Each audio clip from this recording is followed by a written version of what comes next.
Hello? Oh, you can hear me. My name is Paula McCracken. I'm a member of Operating Engineers Local 77. I am a single mom. The wages and benefits negotiated by Local 77 have helped me raise my two kids, Christopher and Dakota.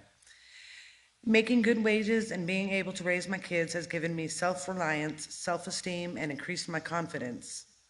It is simple. Unions give workers dignity in the workplace.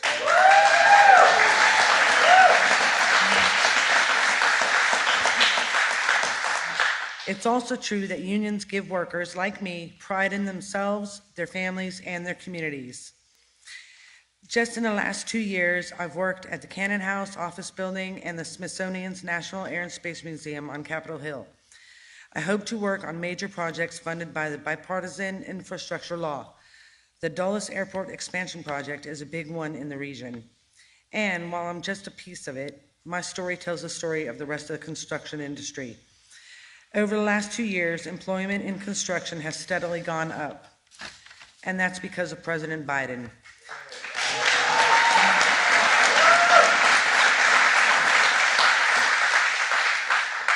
He cares about workers like me. His bipartisan infrastructure law and his Investing in America agenda are creating good-paying jobs, jobs that are dependable and pay a good wage. It is my pleasure and distinct honor to introduce the man that has led the country to an American record in construction jobs, the President of these United States of America, President Joseph R. Biden.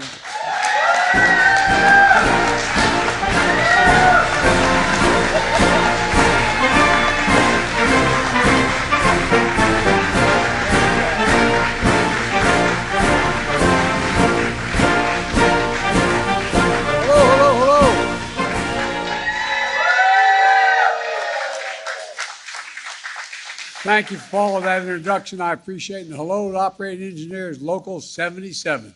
I might note from the time I announced for the United States Senate when I was a kid, I had the support of the Operating Engineers. I love you all. Thank you, thank you, thank you. You guys were founded 122 years ago. That's not when I got endorsed. Skilled workers operating all kinds of construction equipment. There can't be a better place to talk about the progress we've made together, how it's working for the country, and how our MAGA, by the way, please sit down. I failed to tell you to say that to you. Thank you. You know, I'm going to just say at the front end, this ain't your father's Republican Party. It's a different deal right now. And a minority of the party, the MAGA, I call the MAGA Republicans, control the party. And they're in Congress threatening to undo all the stuff that you've helped me get done. That's why I'm here today, because you and the American people should know about the competing economic visions of the country that are really at stake right now. I'm here in this Union Hall with you when just 2 days ago, the Speaker of the House, Kevin McCarthy, went to Wall Street to describe the MAGA economic vision for America. And it's very clear, they've laid it out. I know when I was telling you it was going to happen, I'm telling folks, they looked at me like, that can't happen. Well, guess what? It's attempted to try to happen now. Massive cuts in programs you count on. Massive benefit protected for those at the top. A lot of, all the tax cuts go to the top, none to the bottom. The threat of defaulting on America's debt for the first time in 230 years. We've never, ever defaulted on the debt. And it will destroy this economy. And who do you think will hurt the most? You, hard-working people, the middle class, the neighborhoods I got raised in. Not the super wealthy or the powerful, but working folks. And that's what I want to talk about today. And I know where you know where I stand. I make no apologies, and I mean this sincerely, for being the most pro-union president in American history.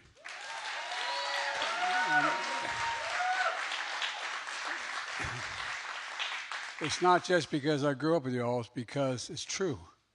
When I speak to the business roundtable and the muckety-mucks, a lot of decent people, all the business enterprises, they look at me like, hey guys, don't jump, okay?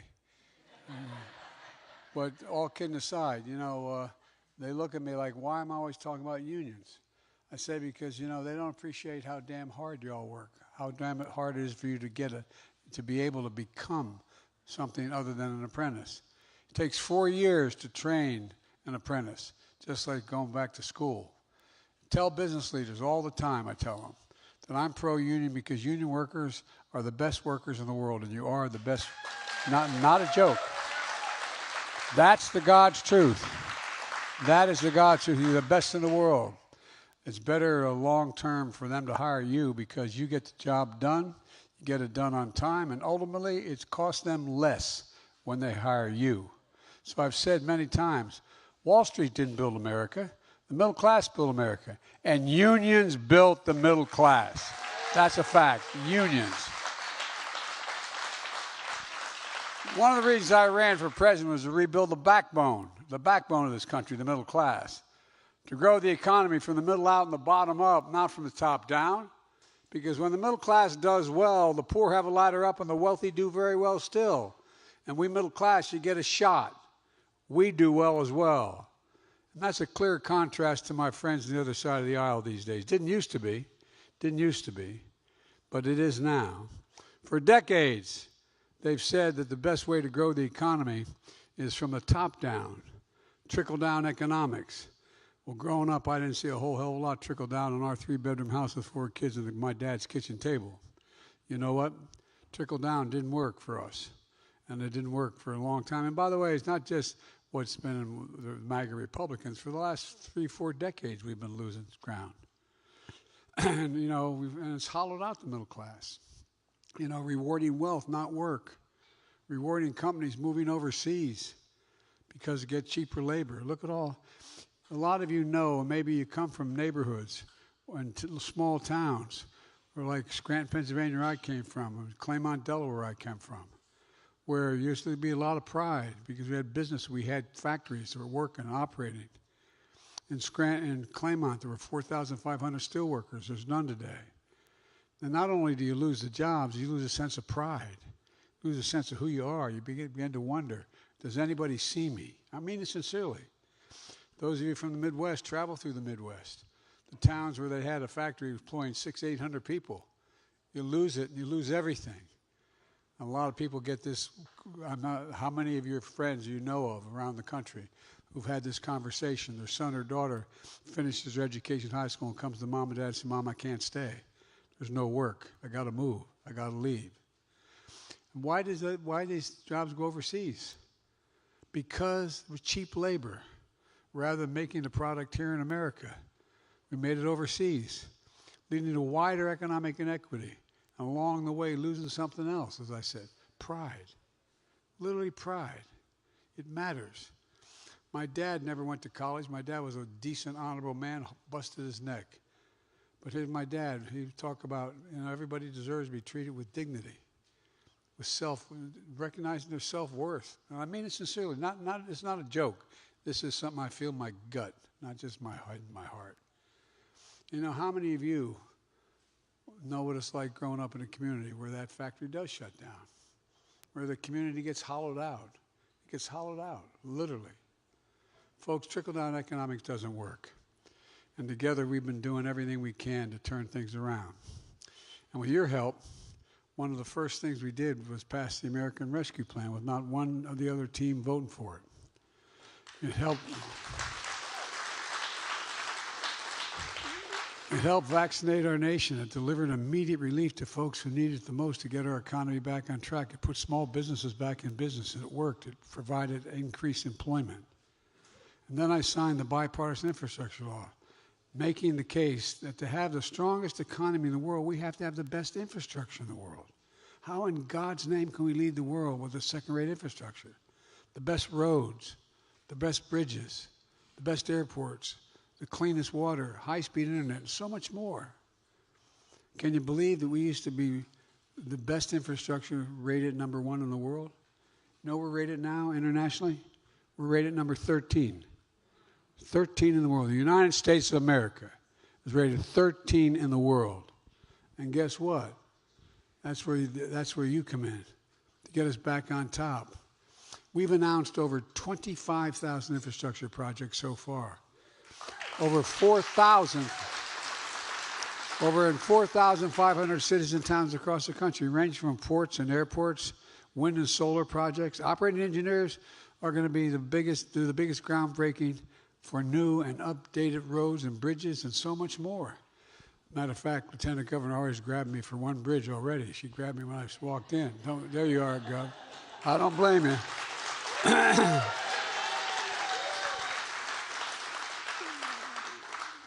I told her we view the Eastern Shore of Maryland as the Western Shore of Delaware. And also, the Bidens all come from Baltimore, going all the way back to the early 1800s from Baltimore.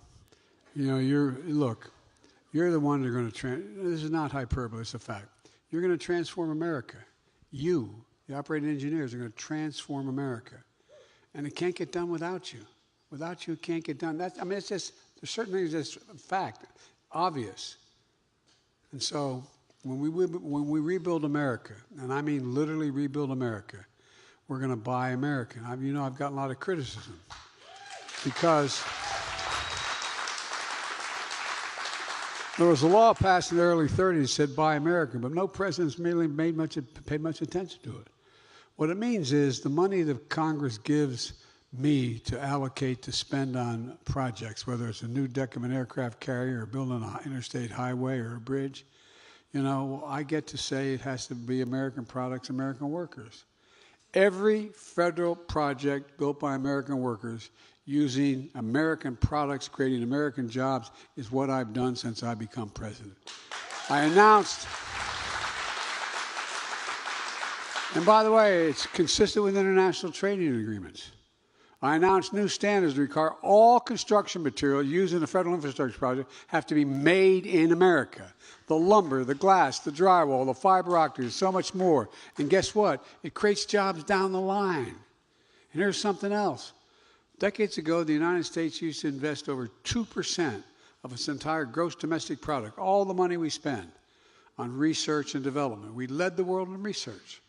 Today, we invest less than 1%.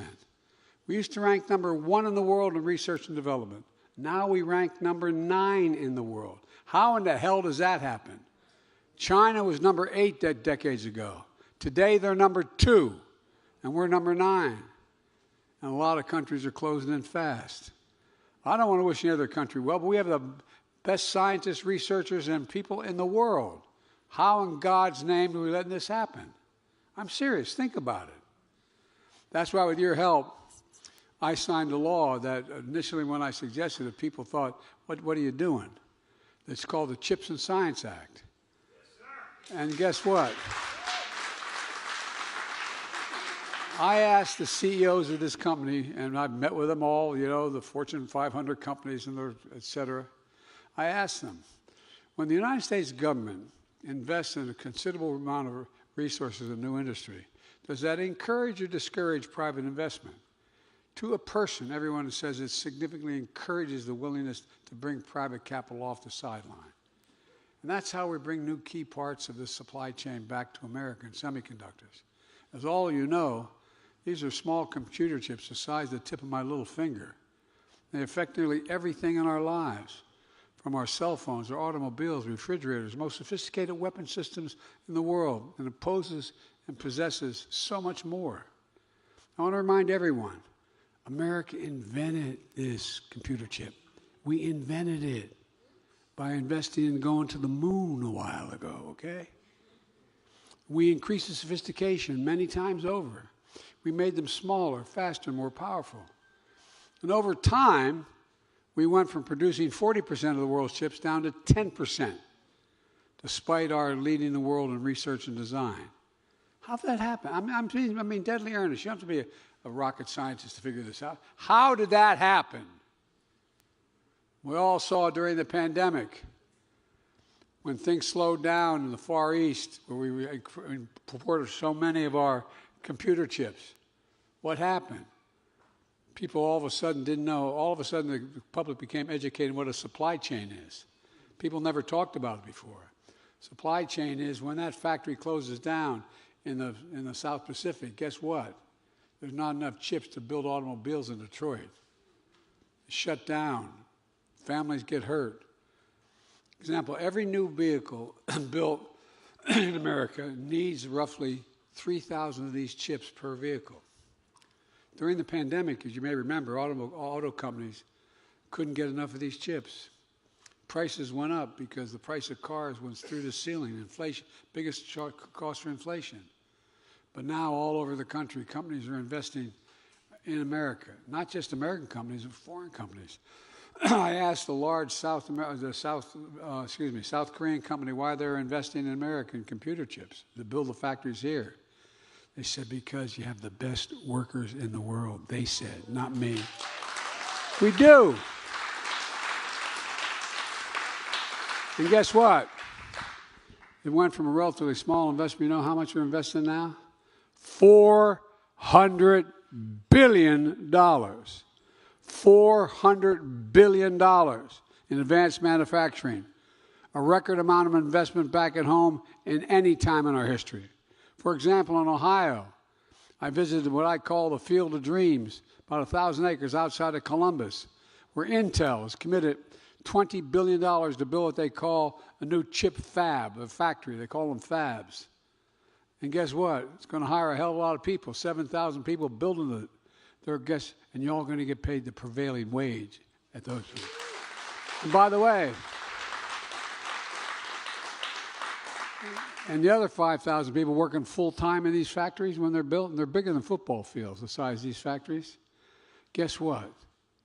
Average salary, $130,000 a year, and you do not need a college degree to have the job. Well, the same story's up in New York State, Texas, Arizona, Idaho. Jobs in both construction and operating these fabs. They're about the size, I said, of football fields. Jobs that pay an average of $130,000 a year permanent. Jobs that don't, as I said, require a college degree. It matters. Don't take my word for it. Listen to the recent headlines of the Wall Street Journal, not what I call a left-wing paper. It says, America is back in the factory business. That's the headline. Fortune magazine headline, Biden's massive manufacturing push is working. Financial Times, transformational change. Biden's industrial policy begins to bear fruit. Folks, it's bearing fruit because of all of you, because I have confidence in you, because you're getting the job done. Folks, my economic plan is the blue-collar blueprint to rebuild America. And that's not all.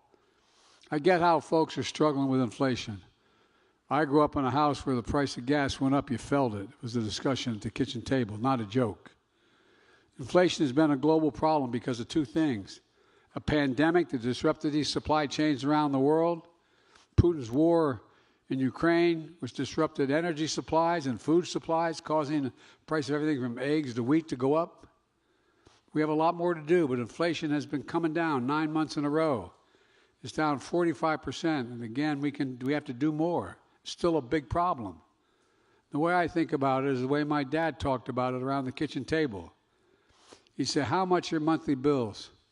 How much do you have left to pay for all the necessities when you pay your major bills? And will there be enough at the end of the month just to have a little bit of breathing room, just a little bit of breathing room? Many of you have been through that. Well, that's why, with your help, I signed the thing called the Inflation Reduction Act. There's more than one way to bring down the cost of raising a family or controlling a household. That's all the other expenses. If you can bring them down, that aren't counted in inflation, bring them down, it reduces the pressure on you.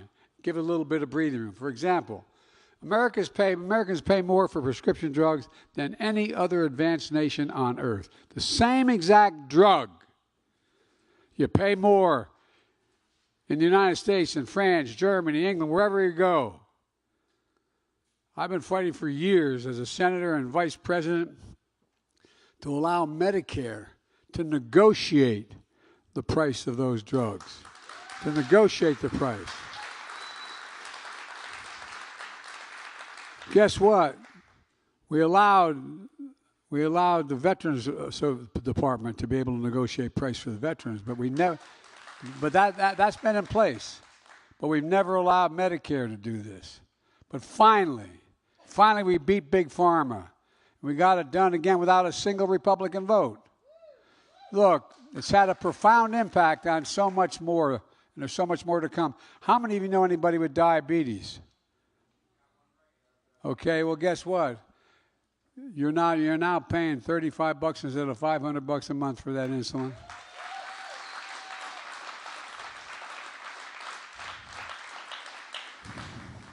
God love you, man. By the way, you know, you talk about allowing people the dignity. I was in Virginia before I got this passed at a town meeting. This was about a year ago, and a woman stood up. She said, she didn't break down, but she was very emotional. She said, I have 2 children with diabetes. I don't have enough private insurance to be able to pay for it. We have to cut the dosage. We have to trade off. How do you feel as a parent? Looking out at your child, knowing if you can't get them the drug they need, it may affect their life and their very, very, very existence. Well, guess what? That's changed. 1 in 10 Americans has diabetes. Every day, millions use insulin to control the diabetes so they can stay alive. Insulin's been around for over 100 years. And when the guy invented it, he didn't even patent it because he thought everybody should be able to access it. You know how much it costs these companies to make that insulin? T-E-N dollars. To package it, maybe another $1.50, maybe $2. But they were charging $400, $500, $600, $700 a month. And folks, Big Pharma has been unfairly charging and making record profits. Not anymore. We began by capping the cost of insulin at $35 a month for seniors. Initially, I proposed for everybody. I couldn't get enough folks I lost a couple Democrats. But we're coming back at it. And that's not all. The law, and when I told people that it was going to be $35 a month when it got passed last year, I don't blame them. They looked at me like, yeah, Joe. Didn't occur until January 1, it didn't start. Well, guess what happens? This law brings total drug costs down the way people need. How many of you have had cancer or know someone who does? This law will cap out-of-pocket costs for seniors on Medicare at a maximum $3,500 a year for every single drug they have to take. Every single drug. This year. And then the following year, it's a maximum of $2,000 a year, even if you're taking a $12,000, $14,000, $16,000 cancer drug. It's a game changer. And it's fair. This is nothing radical. It's just fair. You don't have to pay these prices in other countries. The Inflation Reduction Act also makes the most significant investment in dealing with climate ever anywhere in the world's history. And by the way, I can digress for just a moment. Before I announce my plan, which is the most consequential one in literally the history of the world, no country's ever done it, we've never done it, America's never seen it. I went to my friends in the union movement because you're all worried. I don't understand you. You've been told that you work on global warming is going to cost you jobs. And I sat down with one of my good friends, the head of the IBW, just retired, going to a retirement party for him this week. And I laid out, you may remember hearing I getting beat out of me, but I didn't care about the environment. And then I met with a lot of you guys, met with your international presidents. And I said, you want to make some real money, this is where you're going to make it. Because it's going to help. By the way, guess what? When we're dealing with the IBW, they're going to put in 550,000 charging stations. 550,000. You all are going to build on the roads and highways and the bridges to get there. It's going to generate incredible economic growth. For example, and also families aren't even part of organized labor. They get $1,000 a year savings by providing a rebate when they buy a new efficient appliance or weatherize their home. They get a tax credit for purchasing heat pumps, rooftop solar energy, so they can afford to do it, and they get a tax credit for doing it.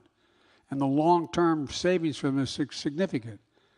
Without going to everything, it also provides tax credits for electric vehicles, new or used, because we're convinced that the companies are going to move.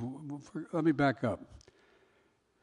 I called a meeting of all the American automakers to the South Lawn of the White House last summer, or the summer before.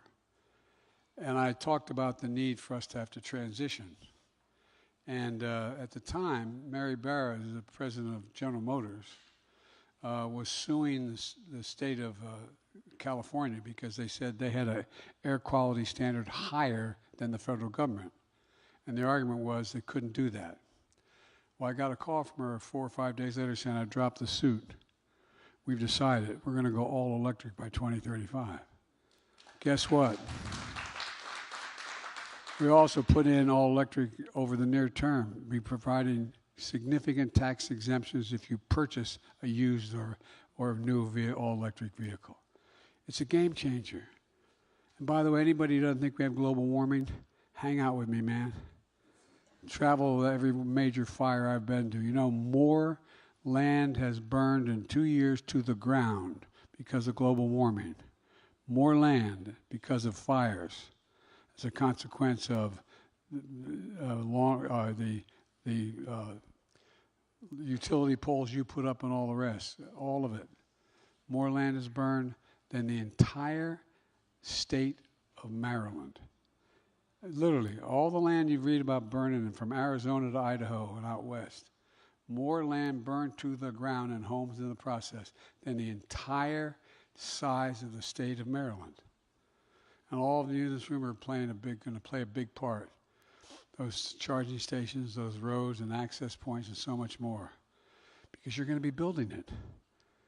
Folks, look around at our economic plan is working. We've created more than 12,000 brand new jobs in 2 years. That's more than any president in American history has created in 4 years. In 4 years.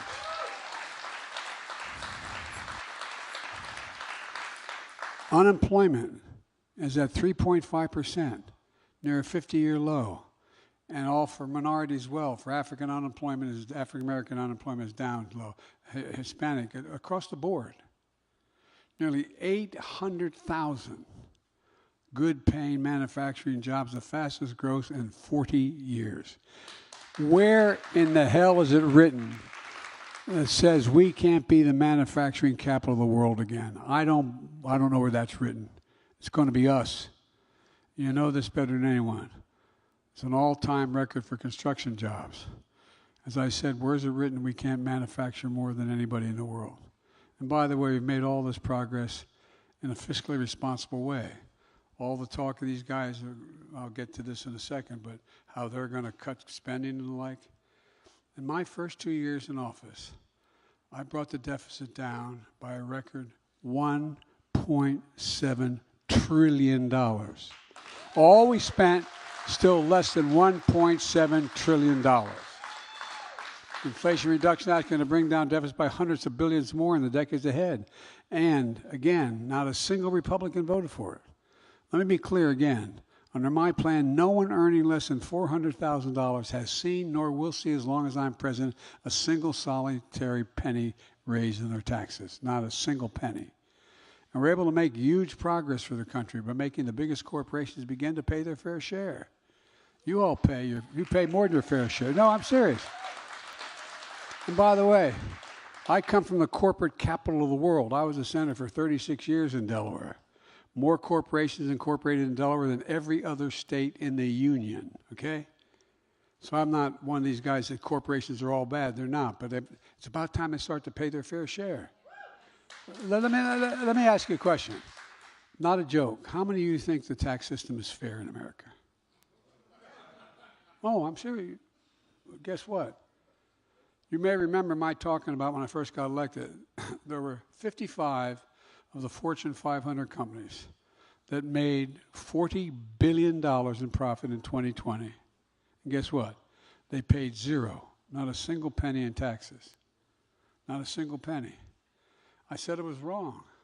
So I did something outrageous. I was able to impose a 15% tax. My God, 15%. You all pay more than that. You pay twice that. How many construction workers, firefighters, teachers, cops would be happy to pay 15%? You know, I love these guys telling me what they value. My dad used to have an expression. He'd say, don't tell me what you value. Show me your budget. I'll tell you what you value. Let me tell you what I value compared to the other side. Well, I'm here in this Union Hall, and with you, Speaker McCarthy just got finished speaking to Wall Street 2 days ago and speaking to the United States Congress a few hours ago. And what we described as the mega's economic vision. It was days before tax day. Do you think he told the wealthy and powerful that it's about time they step up and start paying a fair share? Not a word. Do you think he told the billion-dollar companies to stop stashing profits in tax havens off the coast and shipping jobs overseas? I didn't hear any of that, did you? Instead, he proposed huge cuts in imports and very important programs that millions of hard-working and middle-class Americans count on. All the while, he and the mega officials are separately pushing for more tax giveaways and overwhelming benefits to the wealthiest Americans and biggest corporations. Folks, it's time the same old trickle-down, dressed-up MAGA clothing is worse than ever. Let's be clear. The plan has details. The plan is straight. That's with the American people. McCarthy comes along and delivers a speech with not a plan. Actually, in some sense, it's pretty simple. For example, he talked about limiting spending. We're all for that, man. Let's limit spending. But look at what he didn't say. He didn't tell you exactly how much he wants to cut, but the House leading Republican proposal will cut critical programs, so-called discretionary spending, by 22%. That would mean cutting the number of people who administer Social Security and Medicare, meaning longer wait times. Higher costs for child care, significantly higher, preschool, college, higher costs for housing, especially for older Americans, people with disabilities, families with children, veterans, 30 million fewer veterans outpatient visits, leaving our brave warriors to get checkups and mental health services and treatment and subsidies and substance disorders out in the cold. Tens of thousands of people suffering from opioid epidemic would be denied treatment they need for recovery. The MAGA 22% cut undermines rail safety, food safety, border security, clean air, clean water. It's not hyperbole. It's the fact. Just look it up. MAGA Republicans in Congress want to defund the FBI and the police. Talk about defunding. They don't like the FBI. Maybe arrested some of them. It's outrageous. I mean, think about it. Defund the FBI? MAGA Republicans in Congress have introduced a bill that could take food assistance away from as many as 10 million kids, 4 million children, and put them at risk of going hungry. The wealthiest country in the world. MAGA Republican Congress support cuts in Medicaid that could lead millions of people to losing their health care, including the working poor and people with disabilities. And here's the thing. Do these painful cuts actually help the deficit? Do they actually reduce cost? Well, honest answer is no. The very first bill that House Republicans passed was to get rid of the law I signed to crack down on wealthy tax cheats. I'm talking about the multimillionaires and the billionaires. What does it mean? Well, it was estimated by all the experts that they kept cutting the number of IRS agents, not doing your taxes, but doing the incredibly sophisticated taxes required to do the multi-billionaires and millionaires. And guess what? It was estimated that it would, in fact, reduce the deficit because we bring in more money from the super wealthy. We start to pay their fair share. Make it easier for the wealthy to get away with cheating on their taxes. They wanted to get rid of these IRS agents. Well, that's what they proposed again. And folks, while you pay your taxes, others aren't. They want to increase the deficit and get rid of the corporate minimum tax of 15%. Look, I want to make sure that the $2 trillion Trump tax cut that he passed in his last term, only term, for $2 trillion. Well, I didn't mean it that way. I didn't mean it that way.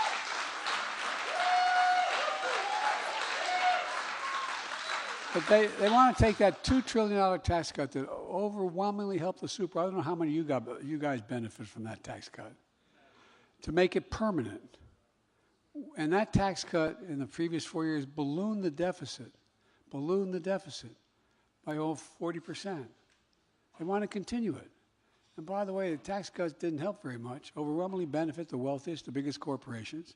The super wealthy families making more than, for example, $4 million a year got an average tax cut of $175,000. How much did you get? MAGA Republicans in Congress also want to repeal the Inflation Reduction Act, which will increase the deficit because right now, allowing Medicare to negotiate drug prices they have to pay to provide for prescription drugs for the elderly, guess what? That saves the government $160 billion because they're paying that much less and the people are getting the benefit. And by the way, the previous administration cut the number of IRS agents by reviewing these complicated tax returns. That was part of it as well. The Inflation Reduction Act gives the IRS agents the need to get the number of agents they need to get the taxes owed. It was estimated that it would recover over $100 billion in taxes owed if they were able to have these agents looking at them. And, you know, all of this reduces the debt that I proposed by $240 billion over the next 10 years. And the MAGA Republicans want to repeal it. Folks, that's the MAGA economic agenda. Spending cuts for working and middle-class folks, Americans, and tax cuts for those at the top of the pile. It's not about fiscal discipline. It's about cutting benefits for folks that don't seem to care much about. It's about finding ways to squeeze out more of America's middle class. They should be getting tax relief themselves, not the super wealthy. Imagine denying some veterans the Medicare they need, the medical care they need, so the big corporation can keep paying their taxes. I felt very strongly about the legislation we passed that affected the ability of us to take care of those folks who died as a consequence or sick because of burn pits. My son was one of those kids. Spent a year in Iraq. I've been in and out of Iraq and Iran, but Iraq, not Iran, I misspoke, Iraq and Afghanistan over 30 times. When I saw him when he was in Iraq, in Baghdad, he was less than a couple hundred yards from one of those burn pits. They're 10 feet deep, the size of a football field, and they burn everything in it, from jet fuel to toxic. A lot of you guys know folks who are firemen. How many people came back with cancer as a consequence of going to 9/11, and we finally took care of them? Well, I was determined to take care of these kids, and we got it passed. We got it passed. Imagine trading off less food inspections so the wealthy can have a giant tax cut. Imagine denying poor and disabled Americans on Medicaid, not Medicare, the treatment they need for asthma, diabetes, so the wealthiest Americans can keep cheating on their taxes. And by that, I'm saying every wealthy American cheats on their taxes. But we have 1,000 billionaires in America. You know the average tax rate they pay? 8%. 8%. I proposed a better way. How about starting with big oil? Guess what? We're still going to need some oil. But they made up $200 billion in profit last year in the middle of a global energy crisis because they weren't reinvesting in refineries. And they received in the process an additional $30 billion subsidy from the taxpayers. I'm going to cut those wasteful subsidies for big oil, saving taxpayers $30 billion. MAGA Republicans want to protect those subsidies for big oil. We just finally beat Big Pharma by giving Medicare the power to negotiate lower drug costs. I want to keep going. MAGA Republicans in Congress want to hand Big Pharma back in power. Just think about it. We have now about 1,000, as I said, billionaires. Their average tax is 8%, as I said. It's wrong. That's why I proposed a billionaire minimum tax. No billionaire should be paying less of a tax rate than a school teacher or a firefighter.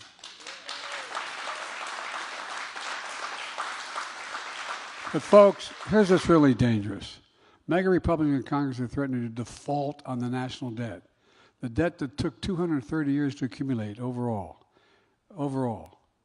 unless we do what they say. They say they're going to default unless I agree to all these wacko notions they have. Default would be worse than totally irresponsible. It would mean cuts in Social Security and Medicare, higher interest rates for things like credit cards, car loans, mortgages. Working people, middle class, seniors would pay the price for the entire economy would be at risk. America's never defaulted on our debt, which has accumulated over 200 years. Let's remember, the last administration alone increased the national debt by 40% in 4 years, yet every single year they passed the debt limit. Every single year. In his speech to Wall Street, the speaker failed to guarantee he would be the first speaker not to default on our debt. Let's be clear. If he fails, the American people will be devastated. Not just 10 or 20 years from now, but today. The speaker likes to quote his hero, Ronald Reagan, who I knew because I was a senator. But he doesn't quote everything Reagan said. Reagan said, debt ceiling brinkmanships threatens the holders of government bonds and those who rely on Social Security and veterans benefits in the United States has a special responsibility to itself and to the world to meet its obligation. He goes on to say it means we have a well-earned reputation of reliability, credibility, two things that set us apart from the rest of the world. That's what Ronald Reagan said. Donald Trump, seeking to increase the debt limit while he was doing what he was doing. He said, quote, I can't imagine anybody ever even thinking about using the debt ceiling as a negotiating wedge. I guess he didn't know the new MAGA Republicans he bred. America is not a deadbeat nation. We meet our obligations. And I made clear to Speaker McCarthy about how we should proceed to settle our differences. No one should do anything to jeopardize the full faith and credit of the United States of America. Instead, I'm making threats of default if I don't go along with what they want, which would be catastrophic to the country. If we don't do it, they say they're going to let default take place. Take default off the table. And let's have a real serious, detailed conversation about how to grow the economy, lower costs, and reduce the deficit. First time ever, I said, I'll lay my budget on the table by March the 9th. You lay your budget on the table, and then we'll negotiate. MAGA Republicans owe the people the same. Offer a plan, not speeches. Offer a budget that levels to the American people exactly what you intend to do and how you're going to cut. What tax giveaways you plan to extend to the super wealthy. What it means for the deficit. Let me close with this. My economic plan for the middle class is transforming our economy to be stronger, fairer, more innovative, more competitive. That's where all of you come in. Without you, we can't rebuild America. And again, that's not her part. We cannot rebuild America without you. You're part of the bold plan to invest in America that I have. In all of America, including the places and people who have been forgotten. You build the roads, the bridges. You're going to take all those lead pipes out of our system, make it safer to generate economic growth for the country. You got more to do, but we made a lot of progress, and we just got to keep it going. Because of you, we're on the move. I can honestly say, and I mean this, I've been doing this a long time, but I've never, ever, ever been more optimistic about America. We just have to remember who we are. We are the United States of America. There is nothing beyond our capacity. Nothing we've ever set our mind to, we've not been able to do when we've done it together. So God bless you all. May God protect our troops. Thank you so much.